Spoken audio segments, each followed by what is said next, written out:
Lui, il est à côté des places belles. C'est pas mal occupé cette place-là. Là. On supporte les Canadiens, on veut que ça soit bien. Ici, ils ont mis ça, mais c'est pas très pratique. Saad Tekiout a fait une publication cette fin de semaine sur Instagram où il proposait aux gens de Montréal de venir boucher des nids de poules. Eh bien, cette publication a été partagée des milliers de fois. Aujourd'hui, on va réparer ce nid de poule-là. Restez là pour la suite. Ça nous a pris moins que 10 minutes à faire. C'est vraiment simple. En commentaire, les adresses des nids de poules qui vous dérangent, on va venir le faire gratuitement. C'était quoi ton but ultime quand tu as fait cette publication-là? Je me suis dit, ça se peut qu'il y ait des personnes que sur leur rue que je connais pas, dans l'est, dans l'ouest de Montréal, à Laval, à Blainville, que vraiment un trou les gêne ou whatever, ils peuvent me contacter, je peux les arranger. Comme vous voyez, nous, on n'utilise même pas l'asphalte des gros camions, c'est de l'asphalte en poche. Un trou comme ça, tu mettrais 3 sacs. Puis un sac, ça coûte combien? Lui, il a environ 14 $. Combien son lui? 10 $. OK, fait que c'est environ 30, 40 $ C'est ça, partout. c'est pas... Pourquoi tu le fais? Ça coûte de l'argent. À force de marcher dans des ruelles, je me dis, oh, lui a pris des flats, c'est un ami à moi. Il prend des flats, j'ai déjà pris des flats. Ma famille prend des flats. Je me dis, OK, ça peut éviter à ça à nous. Ça affecte beaucoup de monde, là.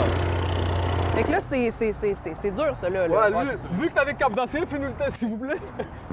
Frappe fort. Est-ce que tu as peur, justement, que la ville vienne vers toi et te dise, non, non, ça marche pas? Avant que je vienne, vous avez vu qu'est-ce qu'il y avait? Il y avait ça.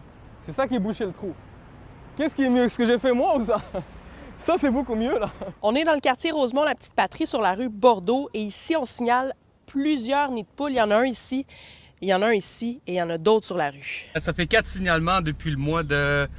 environ fin février, là. Puis à date, il n'y a rien qui bouge. Si vous regardez en avant, là, il y a des trous d'environ 1 mètre de largeur, 30 cm de profondeur. J'ai payé 600 $ pour refaire la suspension. Des tables, des linquettes, vraiment, ça coûte cher. Malheureusement, avec le beau temps, vient les trous, vient les nids de poules, vient aussi justement les accidents, les crevaisons. Et on peut le dire, là, pour la région de Montréal, encore là, depuis le début d'avril, c'est 50 plus de services que l'an dernier. Tout le monde a l'impression vraiment que cette année est pire que les autres années. Et bien, quand on regarde nos chiffres, là, justement, au niveau des crevaisons, bien, ça semble être le cas. Si le peuple veut que je continue, je vais continuer. Moi, je suis avec le peuple. Si le peuple veut que j'arrête, je vais arrêter. La Ville de Montréal confirme que c'est une année exceptionnelle. En 2026, plus de 13 500 signalements ont été faits au 3-1 pour des nids de poules. C'est plus du double que l'an dernier, où on tournait autour de 5 300 signalements.